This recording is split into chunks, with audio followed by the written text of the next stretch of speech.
buildings to go to. They went quietly to one another's houses.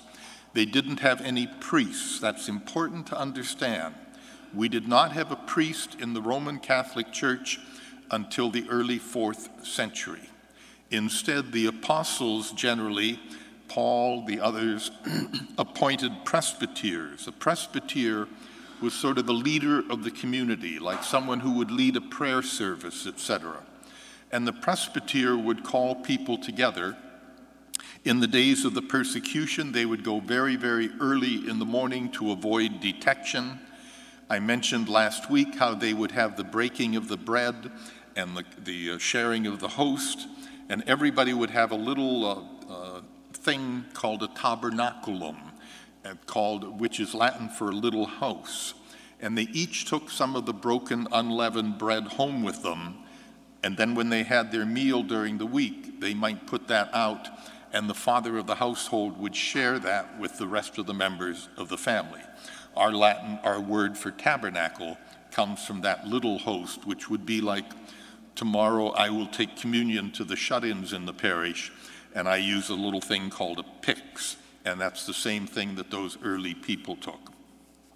The whole idea of Acts of the Apostles is to show how the Spirit was left. Once Jesus left, he left us the Spirit. And we're going to deal a great deal with Paul, because Paul authored all of those letters and everything.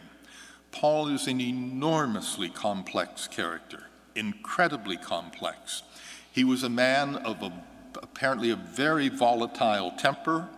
He was most likely an epileptic. He had seizures, etc. Remember, God always picks people who are intelligent, in perfect health, and have all their emotions under control. God picks exactly the opposite people to run things. I've given a lecture on Pope Francis, and a part of that lecture I try to explain the complex personality of John Paul II. And I would often compare John Paul II to Paul. John Paul II was said to have an incredibly inflammatory temper, that he could just fly off like that. He was also a man of incredibly deep prayer. He was complex in every sense of the word. Paul is a very complex individual. And it seems that one of the flaws in Paul is his attitude toward women, which will surface in many of his very later letters. Acts of the Apostles shows us that the early church was very much caught up in the idea that the parousia was imminent. In other words, Jesus was returning. And that became such a feverish item in the early church that many of these people sold their businesses, they sold their farms, they came and laid the money at the feet of the apostles, and they began to live together in community, and that's where charismatic prayer came about. They began to speak in tongues, etc. And there was a frenzy about them, that the coming of Jesus was imminent. And it was the greatest crises that the early church faced. As the years went on, where's Jesus? And the years kept going on, where's Jesus? And there was great disillusionment and great disappointment. It was a very difficult time for the early church.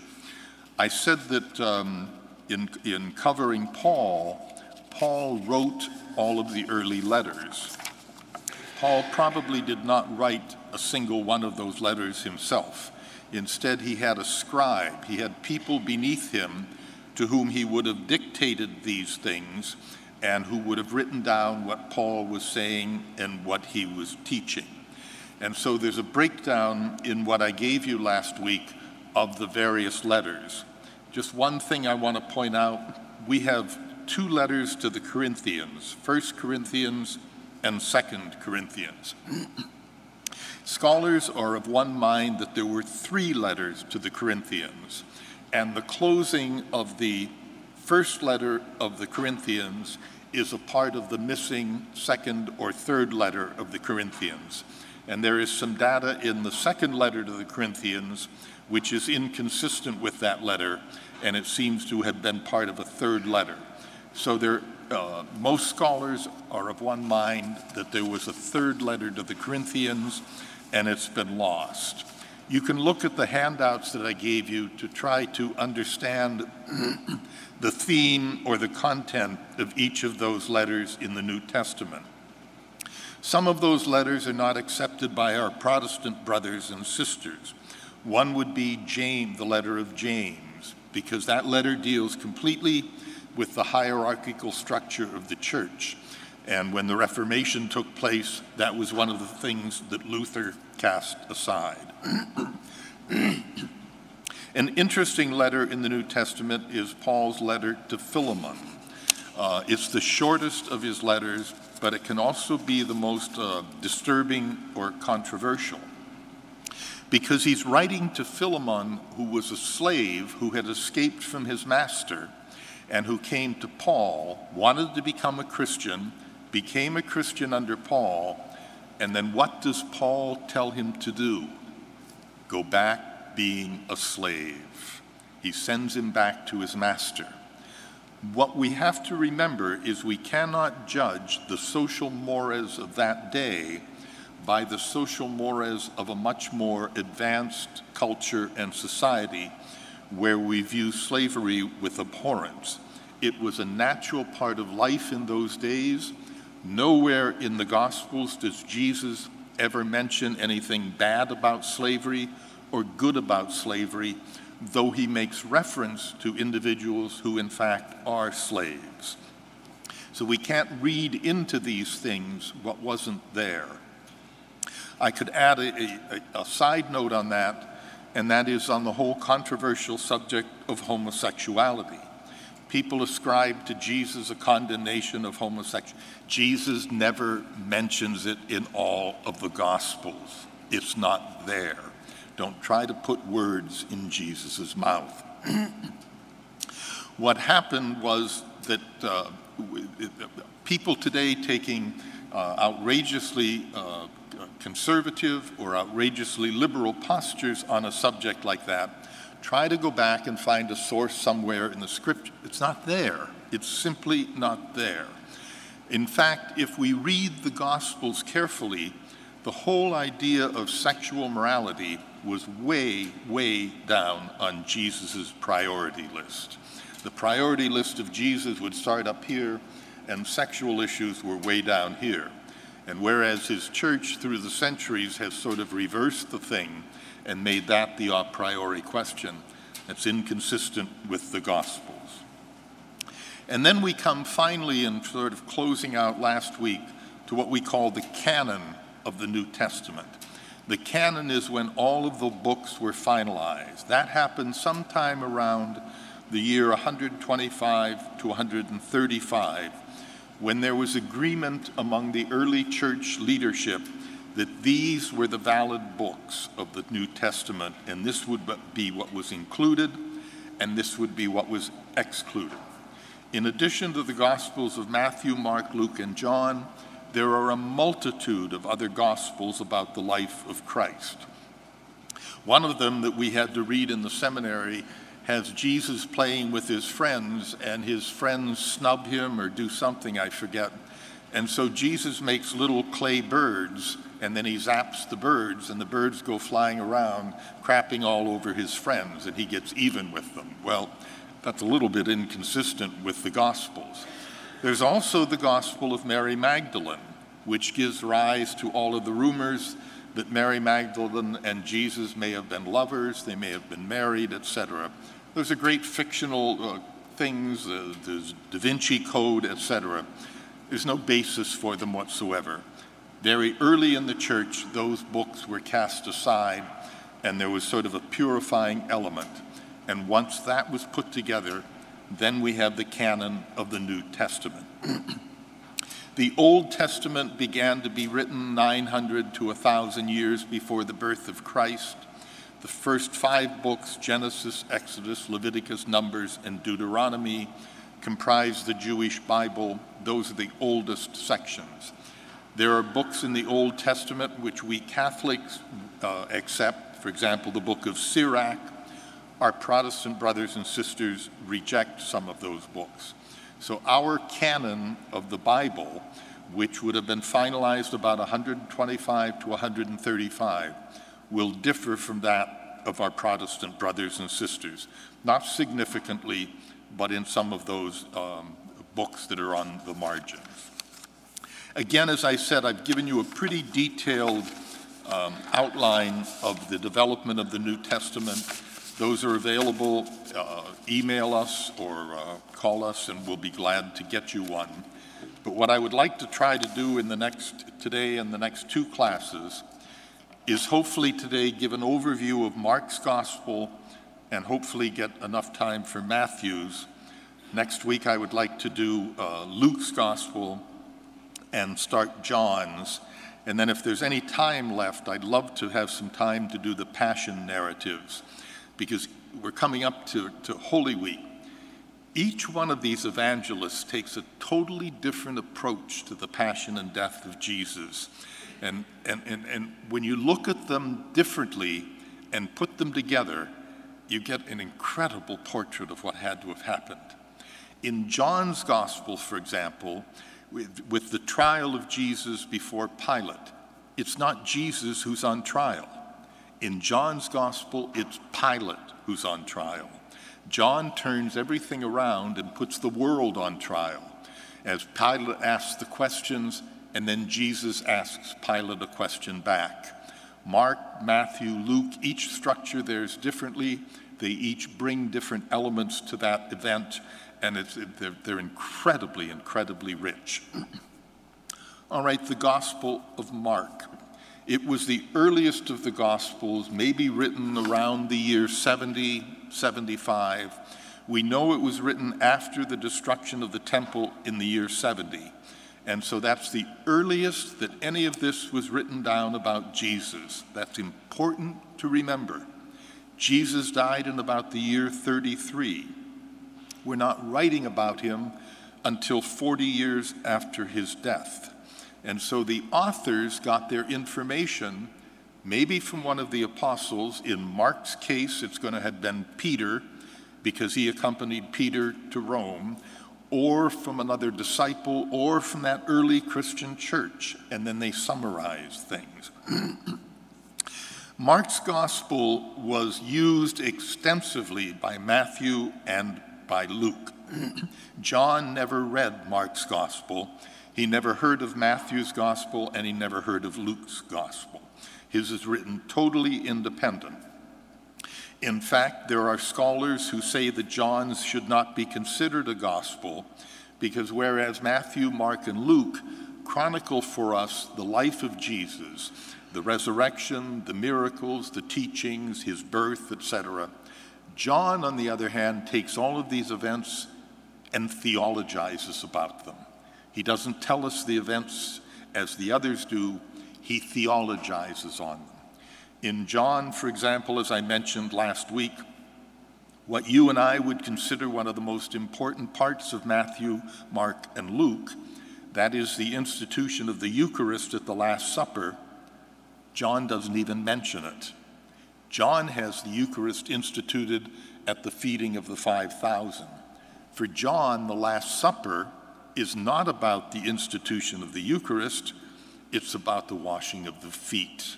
That Jesus Christ, Lord and ruler of the universe, subjected himself to do something and wash people's dirty, filthy feet.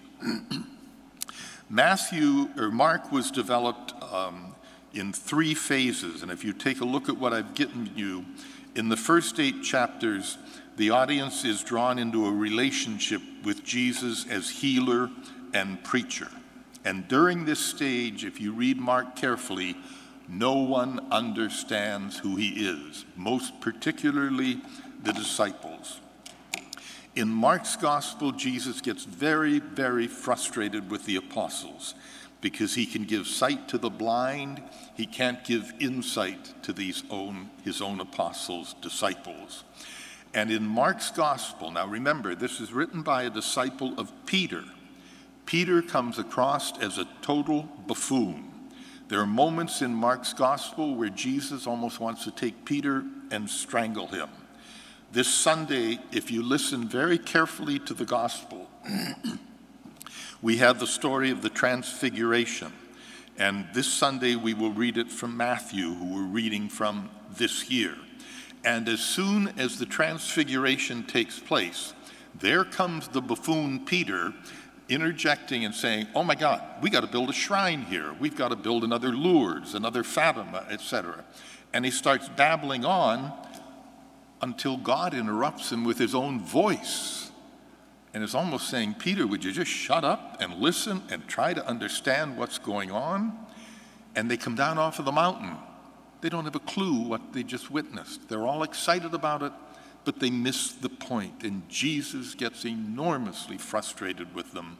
In Mark's gospel, that frustration will come to its fruition in the agony in the garden. If things begin to turn around at Caesarea Philippi, when the Jewish leadership begins to plot against Jesus. We have problems in the gospel with what we would call some anti-Semitism today, most particularly in John's gospel. And we'll get to that when we look at John, because John's writing about the year 125. This is when these early Christians, who were not yet called Christians, they were Jews who believed in Jesus, and now we're welcoming the Gentiles, but these Jews are being thrown out of the temple. And so there was great anger on the part of these people who believed in Jesus, who saw themselves as faithful Jews. And so John's tone is going to be influenced by all of that, and we'll feel that most particularly in John's gospel. In Mark, in chapters 9 to 15, they gradually begin to get the idea of Christian discipleship. It's summed up when Jesus says that the Son of Man has come not to be served, but to serve, to give his life as a ransom for the many. And that will be fulfilled then in the death of Jesus, which Mark summarizes for us. In Mark, there are two endings. Chapter 16 is the story of the resurrection, and we have Jesus going to Galilee ahead of the disciples. And it is Mark appealing to us that we respond to Jesus. But if you look at the closing of the gospel accounts of the resurrection, Mark's is the most incomplete. Matthew and Luke will tell us all those wonderful stories of Jesus' appearance to the apostles, which give us our foundation of what we believe in afterlife. Mark doesn't give us any of that. Mark's gospel ends with the empty tomb. When Mary goes to the tomb on Easter morning, she peers in, there's nobody there. Mark leaves us with the assumption that Jesus has risen. That's the end of Mark's gospel. Then a later redactor added on to that thing the story of Jesus going ahead of the disciples to Galilee. But scholars would be of one mind that addition, that redaction, was not part of the original gospel. There are three themes to Mark's gospel. Number one, the humanity of Jesus. Mark will give us a Jesus who is incredibly human, the Jesus with whom you and I can identify. Read Mark's account of the agony in the garden. It is pure agony. Jesus lies on the ground weeping. His disciples fall asleep. He says to his Father, let this cup pass from me. We have a man who comes that close to being broken. He's the man you and I can identify with. I always loved the writings that came out about Mother Teresa after her death, when they discovered in her writings that there were times that Mother Teresa doubted that God even existed. Wow, I like that, because I can identify with that, because I've had moments when I've questioned that, and so have every one of you. We don't need saints who are up here. We need saints who are right down here in the mud with us, and that's where Mark puts Jesus. He is one of us, incredibly human. Secondly, we have to have trust in God. That's the very heart of discipleship. If I want to be his disciple, I have to trust him, and he's going to take me places I don't want to go. If I had my choice of waking up in Erie this morning at 4 degrees above zero or waking up in Palm Springs, California, you know where I'd be. God wants me here, and this is where I'm going to be. And serving others means we take up the cup of the cross. If you read Mark carefully, Jesus says he comes to serve us by being a ransom for all. And if we want to be his disciples, we be human, we have trust, and we take up the cup of suffering.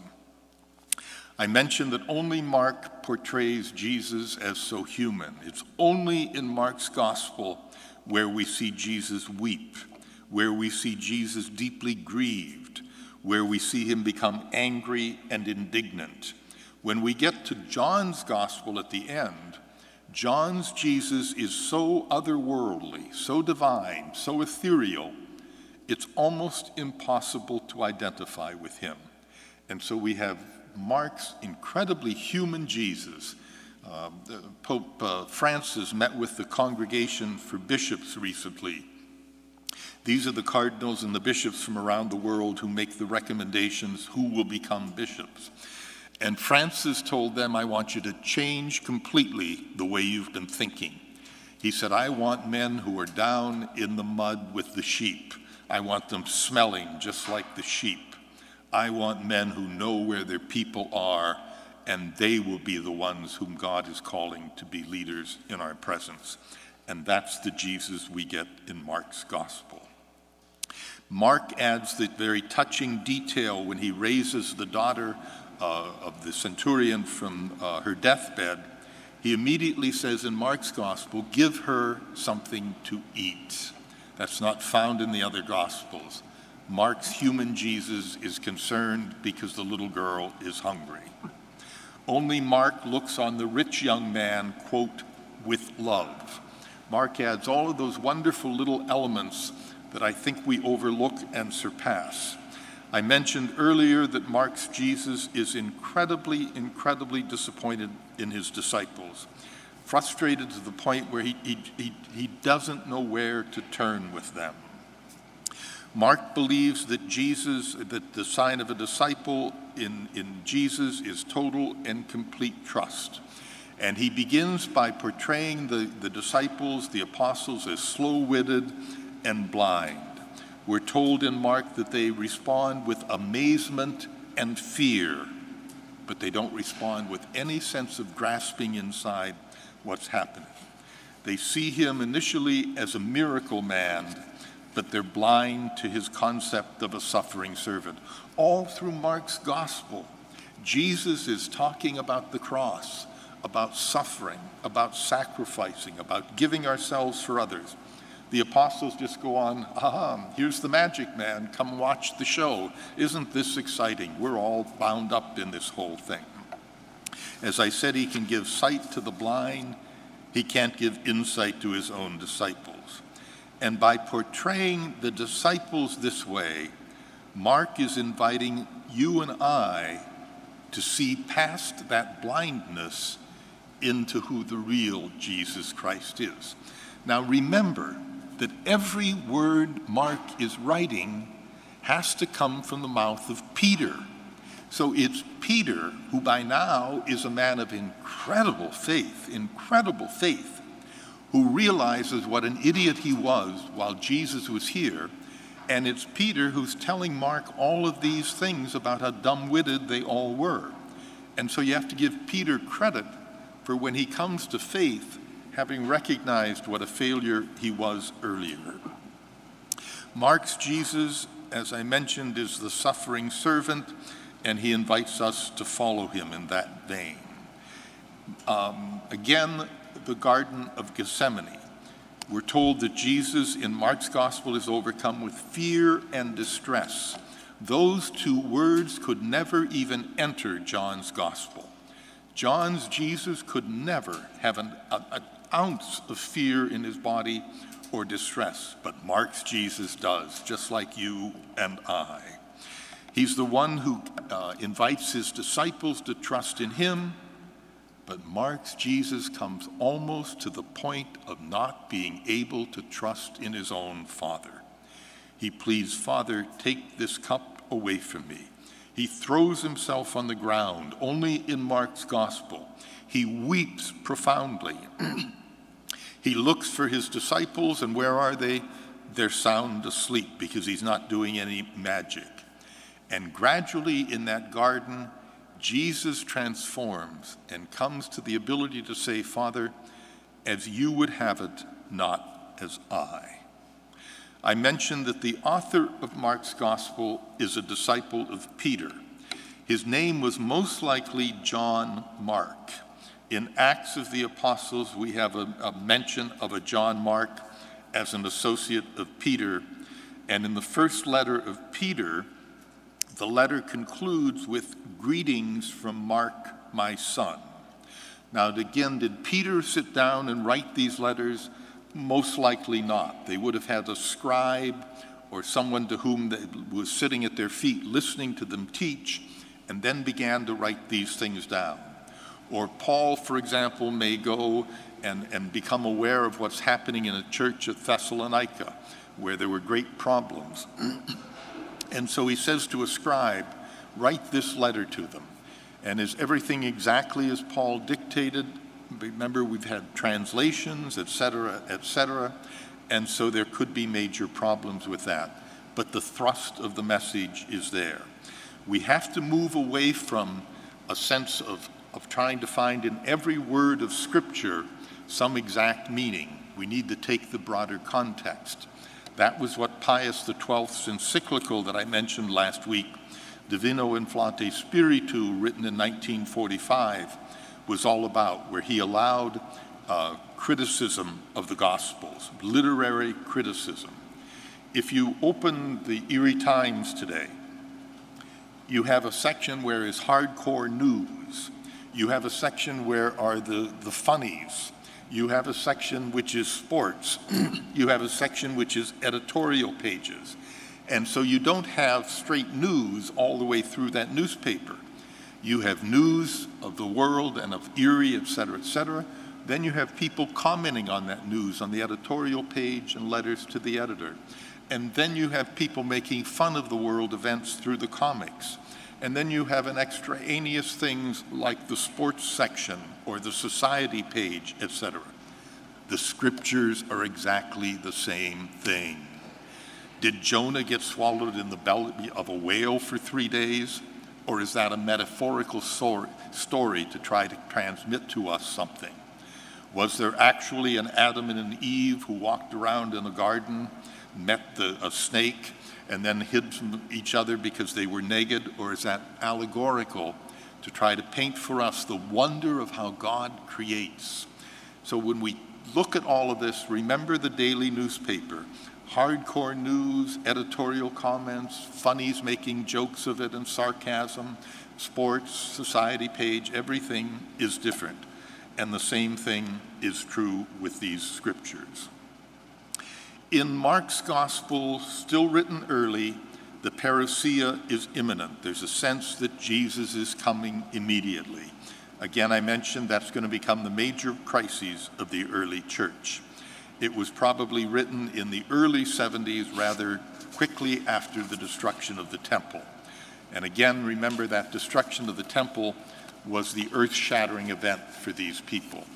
These people early on were still faithful Jews. Jesus was a Jew. If Jesus came to Erie today, he wouldn't go to the cathedral, wouldn't come to St. Patrick's, he'd go to the temple, because those are his roots, and our roots are in Judaism, and we can't reject it. I'm really skimming through these, and I know I'm doing them an injustice, but I hope I'm just giving you a bit of an overview. So let's take a look now at the Gospel of Matthew. We are reading from Matthew this year. Matthew's Gospel has a very strong Jewish flavor to it. Matthew is writing to a Jewish audience in present-day Damascus, Syria, who believed that Jesus was the Messiah. And so what he wants to do is show them in his Gospel how Jesus is the fulfillment of every one of the Old Testament prophecies. And keep your ear tuned this year as we read from Matthew, because almost every Sunday you will hear somewhere in the Gospel where the author says, as was foretold by the prophet Isaiah, and then he'll quote a sentence out of the prophet Isaiah, and then he'll show how Jesus fulfills that prophecy. You're going to hear this all year long. Matthew is trying to show them that Jesus is the fulfillment of the Davidic promises. From the beginning of Matthew's gospel to the very end of it, there's a constant tension between the old, what is being fulfilled, and the new. And Matthew's trying to diffuse that tension, but that tension was very definitely there. Who was the author? In Matthew, he makes no attempt whatsoever to attribute himself to be an eyewitness. We're going to have a problem when we get to John, because we know that the author of John was John the Evangelist, not John the beloved disciple. But John the Evangelist tells us, oh, I'm John the beloved disciple. I was there and saw all of these things happening, when in fact we know that's not true. The author of Matthew was incredibly well-versed in the teachings of the Old Testament, would have lived in present-day Syria, and the gospel was composed around the year 85. Now, tradition says that it is Matthew the tax collector. We know that not to be true. In Mark's gospel, the tax collector is called Levi, the son of Alphaeus. And any tax collector living on the fringes of Jewish life could never, ever have had the profound knowledge of Judaism that the author of Matthew had. Matthew was an incredibly faithful Jew. He knew everything about Judaism. He knew all the prophecies of the Old Testament. He had studied them carefully, and he connected them to being fulfilled in Jesus. If this were Matthew the tax collector, why would he rely so heavily on Mark's gospel? There are whole sections of Mark's gospel with Matthew just picks up and plops in the middle of his gospel. And why would he go to Kele? Kele, remember, is that early collection of sayings of Jesus, which began to be written and composed and protected perhaps as early as the mid-40s. There's dispute that there was an early Aramaic Matthew and then a Hebrew Matthew. Remember that Jesus spoke Aramaic. He did not speak Hebrew. And so there's an early reference to an Aramaic gospel, which was then translated into a Hebrew gospel. Most contemporary scholars today would dispute that and say, no, there's no evidence. We're going to run into problems as we translate, for example, this Hebrew gospel into Greek, and then we translate that Greek into Latin, and then we translate that Latin into English, Polish, Italian, etc., etc.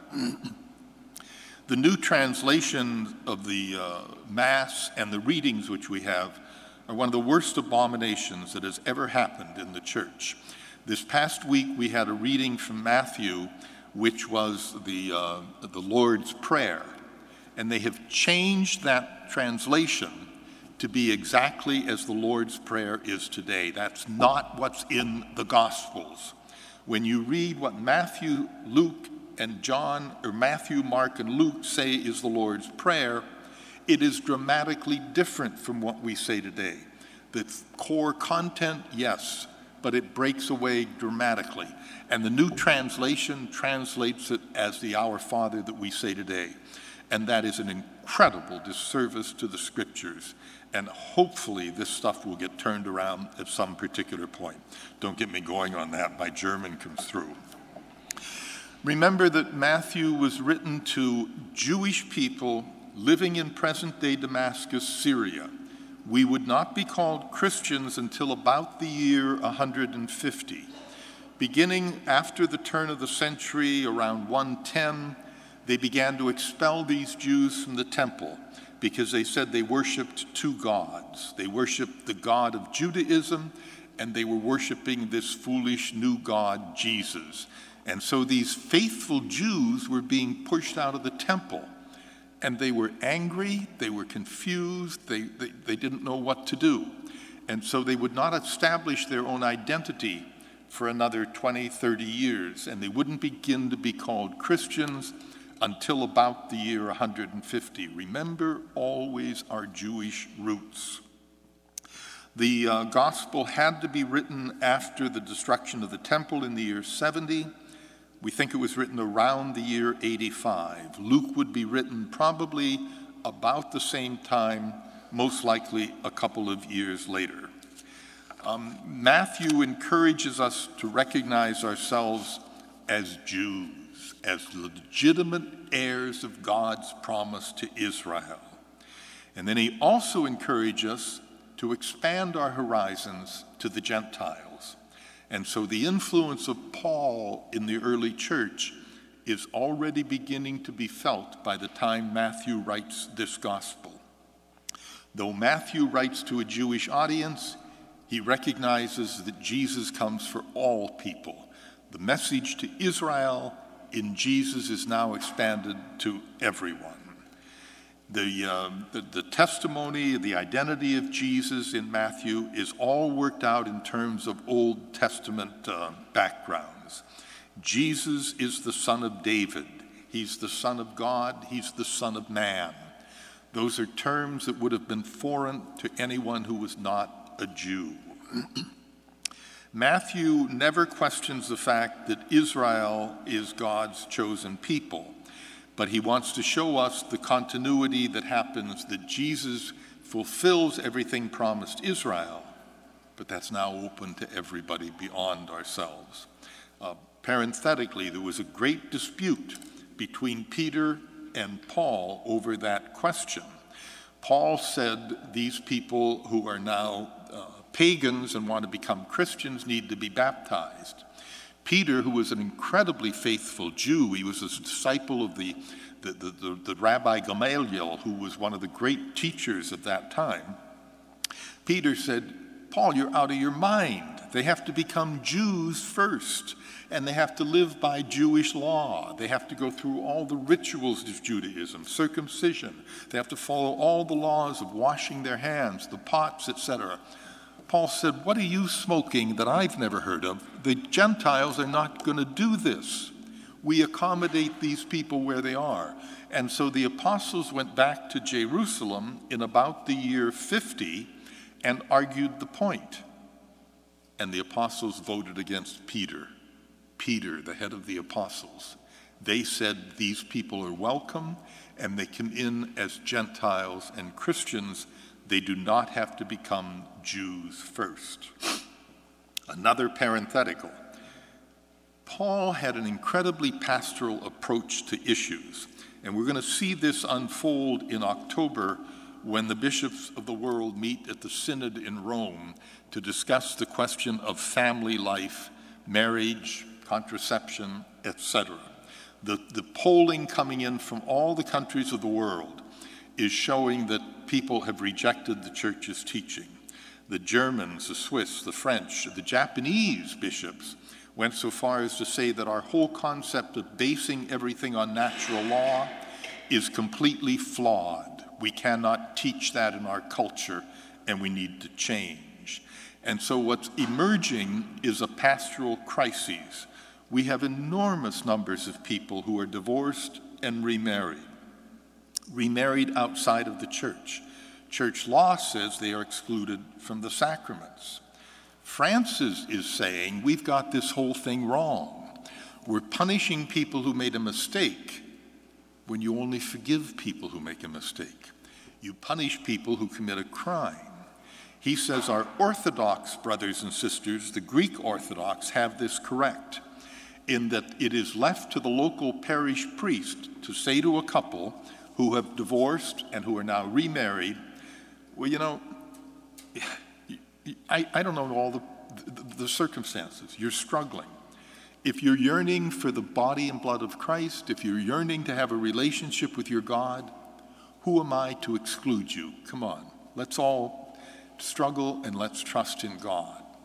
That's what Francis is saying, and that's the question the bishops are going to have to confront, which is a pastoral question.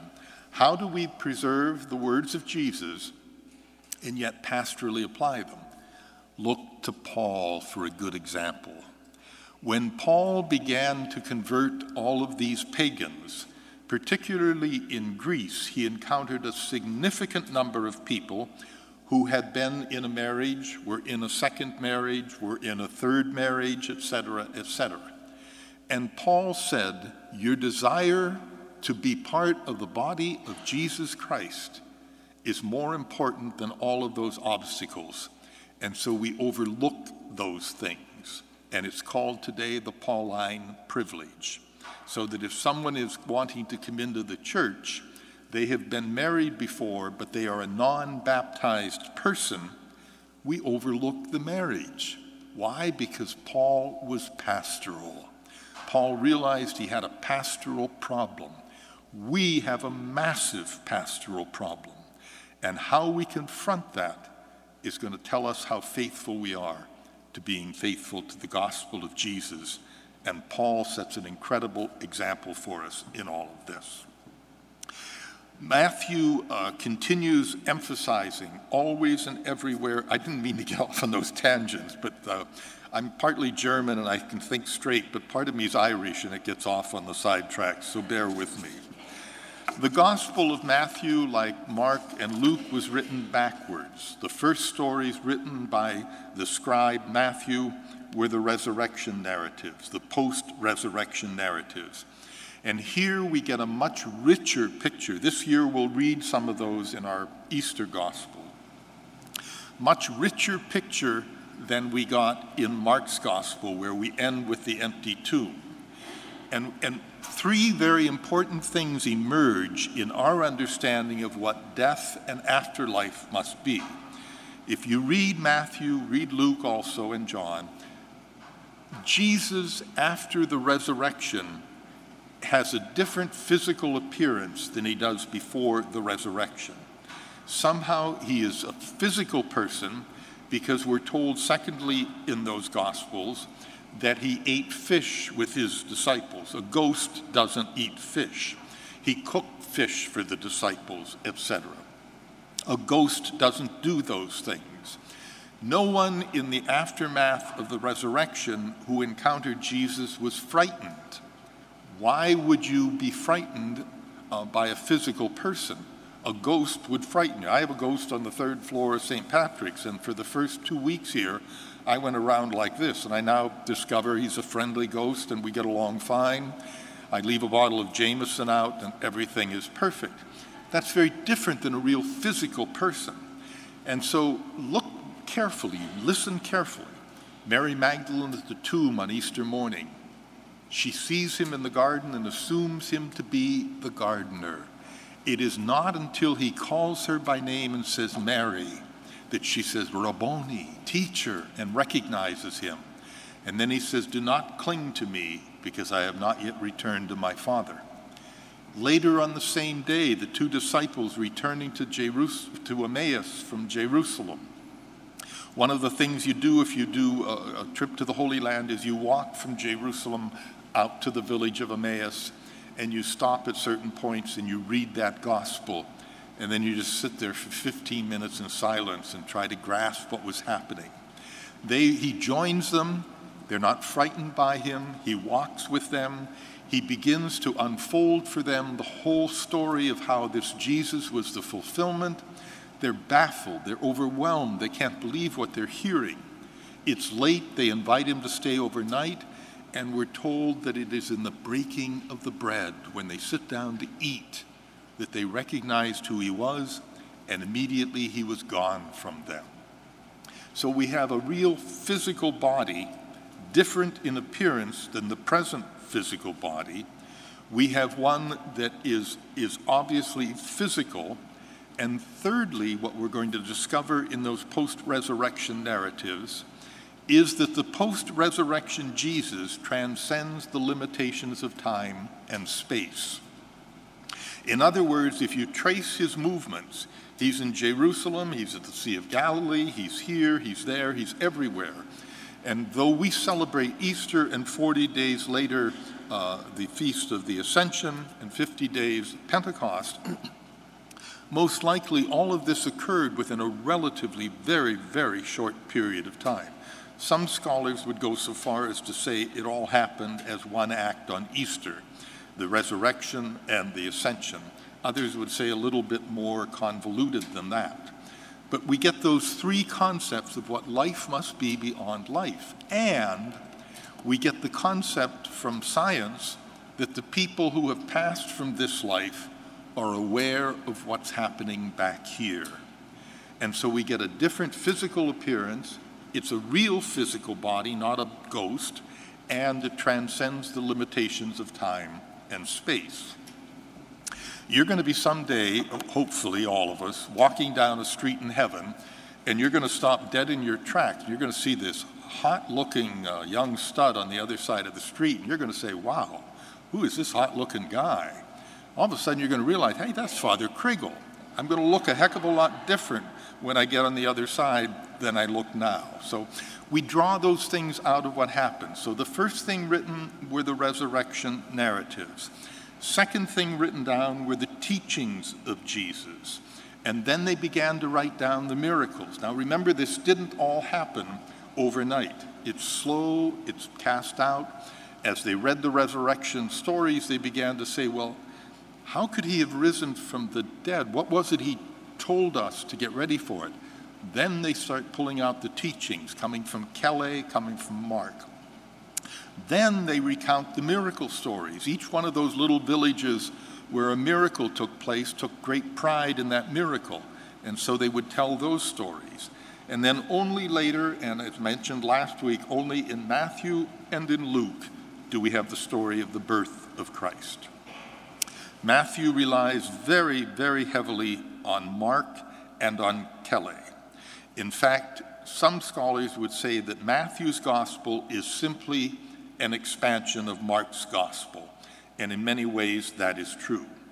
In about 200 verses, Matthew and Luke and Mark are so similar that we know Luke and Matthew lifted the material out of Mark.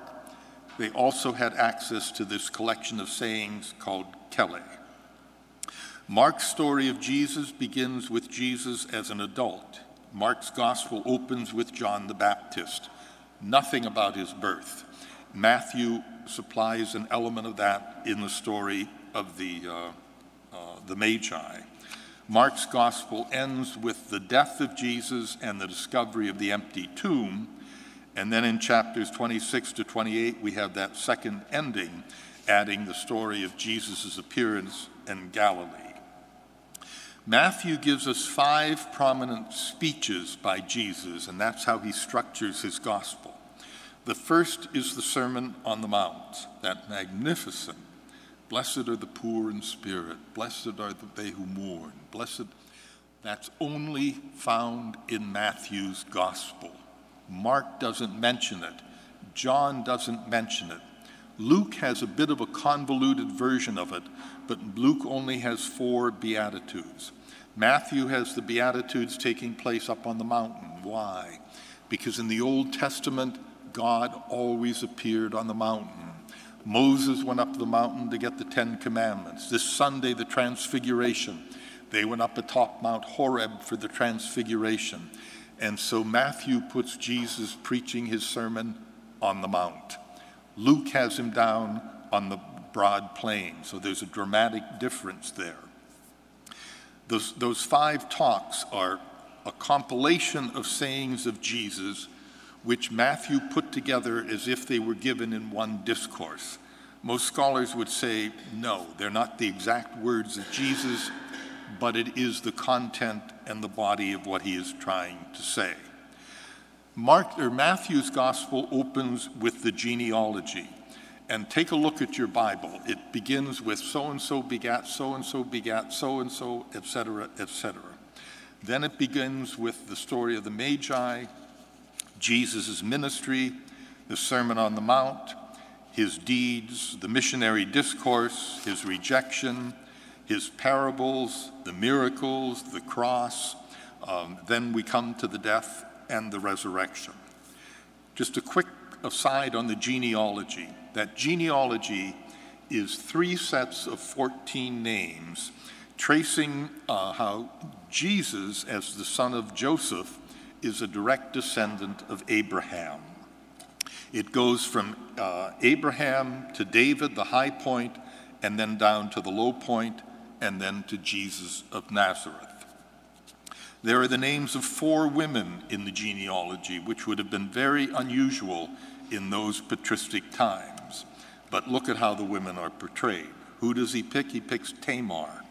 Tamar disguised herself as a prostitute so that she could become pregnant by Judah, her father-in-law. Rahab was a prostitute in Jericho whose life was spared because she helped the spies of Joshua.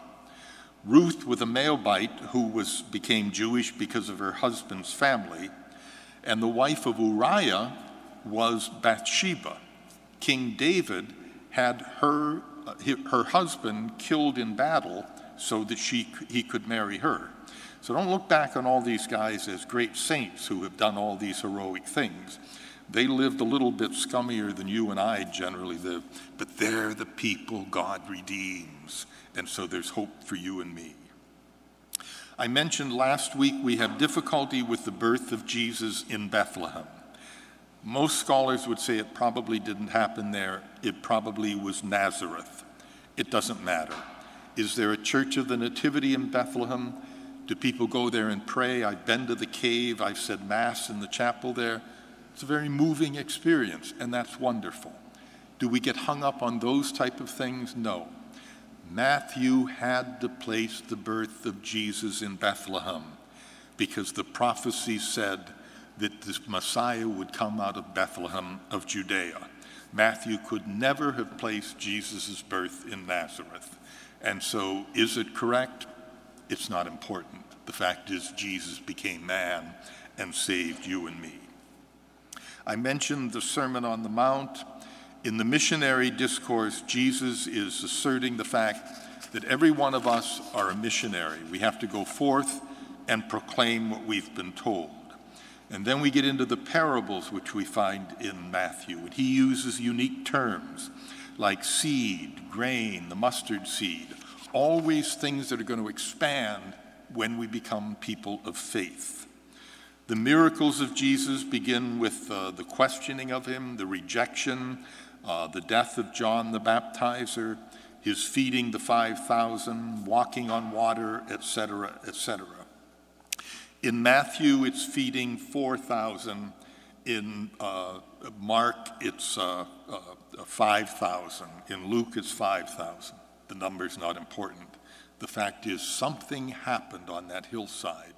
And if you ever get to the Holy Land, the church there at the top of the Mount of the Beatitudes, where this miracle is supposedly to have taken, is an octagonal building. It was built in the 1920s, was financed by the Italians. The interior are magnificent mosaics, but around the outside is a broad porch, a terrace. And you can go out there, particularly in the evening as the sun is setting, and you do so in absolute silence. And here's this broad lawn almost that slopes down to the Sea of Galilee.